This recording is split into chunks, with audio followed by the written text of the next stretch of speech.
Right, what you can see here is the sheet of aluminium I'm going to use inside the car for mounting all the electrics and stuff on. So it will sit on the passenger side of the dashboard where we've chopped out the glove box and all that stuff. So just start with a sheet of aluminium. I've just chopped it down to size. I haven't really got any aluminium welding facilities here at the minute. We have got a spool gun on the welder, but on thin stuff like this it's hard work. So I'm going to try and make it so we can bend it all rather than have to chop it and weld it, because that'll add to a lot of hassle to a fairly easy job otherwise. So I haven't got a proper bend former or anything like that. So the way I'm doing this is just basically slitting down through the aluminium, so just scoring it ever so slightly with a grinder. Then when you try and bend it, it'll always bend on the exact line. Otherwise you'll find it will tend to bend everything at a radius, whereas we want to keep the flat pieces flat and just bend on the angles. So I've marked where we need to slice. I need to slice here, and then on the reverse side here, because I want that bend. You want to slice on the opposite side, so you want to bend so that it opens that side up. Obviously this isn't an ideal way of doing this. So that's bent into shape now. So you can see I've just bent them all 90-degree bends. So we're going to test fit it in the car now. I think we've got to take some material over here to clear parts of the dash. I'm not quite sure what we're going to do with the other end yet, but I've just left it long for the minute. 45 now, yeah. Right, so what we got going on here 46 is some wiring loom, working out which pin. Well, we're not working it out. Well, we are working it out actually. Which wire in here. Just belling out all the wires basically, making sure they've all got a connection. But there's quite a few of them. I think this job is at niggle factor 12 at the minute. Well, 47? 47. Niggle factor 47. Oh, we found that one quick. Right, here we are, it's Christmas Eve. As you can see, we got a bit of a mess going on here. I'm in the midst of all the wiring and stuff inside the car, and I've just got stuff everywhere. So I'm just going to have a bit of a clear out before I continue here now. As you can see, we're now wiring everything up inside the car. So we've pretty much got all the cables coming back from all the different sort of areas on the car, obviously primarily the engine. All coming back to this general area here, which is where we're going to be running all the wiring. So you can see the piece of aluminium we made up is bolted up there now. Everything's bolted to it. So the primary thing we're doing, well, I'm doing here is terminating the main harness or the bulkhead connector at the back. Most of that's going straight to the ECU, but there is also stuff that's being sort of fed to gauges and other things inside the car. So luckily, because I've been labelling it as I'm going and numbering all the cables and writing it down, we know what's going on. But obviously I'm still double testing everything just to be 100%, because we don't want to go sending 12 volt to places where it's not meant to be, because things tend to go pop. I've got a bit of a problem with the TPS at the moment. I've had to just remove that. For some reason it's not working. I think it's actually the pedal, because as far as I can see the wiring's good, and I'm getting an input in the ECU when I short it to 5 volts. So I'm pretty sure that just by chance I've ended up with a knackered throttle pedal. So I've had to order up another one of those. I've got the injectors terminated there now. The curly cable's coming up. That's the 4 injectors. And just terminate it into that connector for the injector driver. Obviously that's all going to get tidied up. It's just done loosely for a minute. And I've got power sorted out through the main relay. So the ECU powers up and it's got ground. The isolator switch is all powered up. So really it's just a boring, tedious job now of connecting everything up and trying to write down as I'm connecting things what aux outputs I've got stuff on and what inputs I've got other stuff on, so that later on when I'm all connected up we can start calibrating things and know where things are coming into the ECU. Otherwise I'm going to have to test everything all over again to work out what's going on. Well, I just realised actually I haven't even talked about it yet. So the management system we're going to be running this engine on is, as you can see, the Additronic E1280 is the ECU that I'm using. Obviously it's primarily designed for petrol use originally, but it's extremely powerful and potentially powerful ECU just by the nature of the way it works. Anyone that's worked with electronic sort of ECUs and stuff like that before, you'll realise that the software pretty much allows you to do whatever you want. The clue is in the name, but it's very adaptable. So you're able to manipulate the software in literally any way you want. So I've gone down this route really just because of all the different things we've got going on. I want to control basically everything through the ECU, and I want to be able to do whatever I want with it. And I just think that trying to make this setup work on a standard EDC based ECU would be extremely difficult, and I would probably spend more time learning what is going on. I'm not saying obviously this is a massive learning curve, but the trick here is hopefully once I get the hang of what's going on here, this ECU and this sort of platform could be then utilised in virtually any vehicle I decide to do.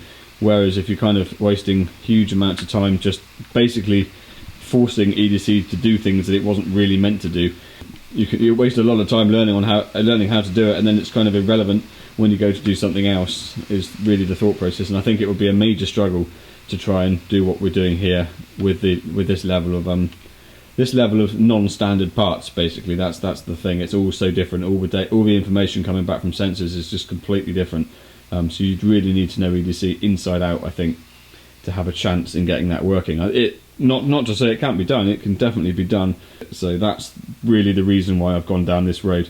And it's a bit of a challenge, basically. I'd like to see it working, so we're determined to hopefully get this engine, the DW10, running off the back of an electronic E1280, which will be very interesting, I think, to say the least.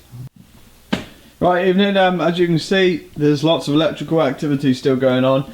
We are largely at the point now where enough is wired in that sort of we can start motoring the engine and making sure we've got trigger inputs and stuff going on. So you can see the laptop's plugged in. I'm just doing some initial testing, getting a few sensors with the calibration data and stuff in. So maybe like the rail pressure sensor and stuff. We've got the fuel system primed right up to obviously with the lift pump up to the front and the high pressure pump. When we've got to the point where the engine is motoring, it's obviously making oil pressure was the first thing we confirmed. We've got the gauges wired in for the oil pressure and stuff now. And also it is making rail pressure and the regulator is actuating, so that is good. So next problem is getting the engine to trigger. Now when I say trigger, for anyone who's sort of unaware with ECUs, and I should point out at this point in time, this is a huge learning curve for me as much as anyone else. Obviously I have a pretty good understanding of what's going on with ECUs, but I've never ever set one up like this before in my life, so this is all kind of new to me as well. So obviously the ECU needs to know exactly where the engine is at any given moment in time. So when I say where the engine is, exactly where the crank is in terms of degrees, and also what cycle the engine's on. Obviously it's a 4-stroke engine, so the crank goes round twice every time the cam goes round. So the way that happens is with the crank sensor on this one. So you've got a sensor on this particular engine, it's on the flywheel with the 60-2. So when you hear someone say 60-2, they're referring to the triggering on the flywheel. So basically on the edge of the flywheel you've got 60 teeth. Well, actually you've got 58, which is why they call it the 60-2. So there's 58 teeth and then 2 gaps. The 2 gaps is like your reset. So your ECU is able to read either the falling or the rising edge of each lug they're on the flywheel, and it knows they're every 6 degrees, because obviously there's 60 divided into 360 works into 6-degree increments. So every time it sees that rising or falling edge, it knows the crank has turned 6 degrees. It's then able to calculate exactly what position the crank is in, and the 2 missing lugs obviously enables the ECU to realise where in the cycle it is at any given moment in time, because otherwise it knows it's moving at X speed, but it wouldn't know where it was. So the ECU can use that to detect exactly what position the crank is in. We've got that working, so there's a 2-pin reluctor sensor on the HDI for that. That's all working fine, it's triggering. We've got a good waveform in the scope, so that's all looking good. But it's the other critical piece of information the ECU needs to know is where in the cycle it is, because obviously the crank has to go around twice every time the camshaft for one complete cycle. So it can't tell that just from looking at the crank sensor, because it could be on one of 2 rotations. So the way it does that is with a reset signal from another source of the engine, generally the camshaft, or in the petrol it could be in the distributor. Now these from the factory have a Hall effect sensor up on the camshaft. You've probably seen it if you've got HDI. It's mounted up just behind the pulley. Now you can see we've got all this apart again now, which is a bit of a bugger. So what's basically going on is the factory cam pulley on a HDI has a sort of it looks like the back of this one. This is another one we've got here, if we can get focused in. So basically the sensor is looking at these lugs around the very outside. So you see you've got 2 short ones and 2 long ones. Now if you look at it, you'll be able to see that the rising edge of each one of these segments is 90 degrees out from each other. So if you think of that in engine terms, every time you get a rising edge there is every 180 degrees on the crank. You call that a crank period. So it's one cycle basically. So the HDI ECU by factory uses that as a rising edge to pick up each period, and it can then see the distance. Well, what it actually does is work out the amount of pulses from the crank between the rising edge and the falling edge, and it can then calculate that cylinder 1 and 2 because of the shorter ones, and then cylinder 3 and 4 because of the longer ones. It's obviously not actually 1, 2 and 3, 4, it's actually 1, 3, 4, 2, but you get the idea. that's how it calculates where the engine is in its cycle. So when you turn the key, you have to wait for what they call cam sync. So basically that means it's got to detect where the camshaft is in relation to where the crank is, so it knows what cycle the crank is on, and then it's obviously able to fire up. The problem we're having is this is actually quite a difficult thing to explain, or sorry, trigger using an aftermarket ECU. It is possible using trailing cam sync and stuff, and I have seen it done, but the problem with the E1280 is for that to work you have to have a custom cam sync profile made inside the software, which I would have to wait for. I'd prefer it if we could do it in a more simple manner. So what I'm actually having to end up doing is chopping out 3 of these sections, so we have what we call a single cam reset in or out of phase. So basically now what will happen is there will just be a single trigger point in this cycle, and it will happen in the first 360 degrees, so the first revolution of the crank. The ECU is then able to pick up straight away that boom, it's on the first crank, then it's able to run. The disadvantage of doing this is the fact that the engine has to turn over 2 full revolutions every time you want to start it before it gets cam sync, whereas before it would only have to spin 180 degrees. Again, this is not really a massive problem to me, and it's going to save a lot of hassle in the long run, because getting this custom profile means that basically all these standard triggering settings then get locked out because it's happening behind the scenes in the software, whereas what I'm going to do now should enable me to just use the factory settings in the software, which makes things a lot easier. Problem with it being was obviously getting to the backside of that pulley is not very accessible. I thought I was going to have to strip all the belts and everything back off to take the belt off. I've actually managed to get access in there just by taking the rocker cover off and using a small grinding disc on the die grinder, just enough to get in there to cut those off. So I've just chopped those off now, you can just see them on the floor down there. So I'm going to clean everything up here again now and start putting things back together again, and then we should be able to hopefully motor the engine and see cam sync inside the software, and hopefully be able to scope out some injector outputs. Right, welcome to another video, or possibly not the start of a video.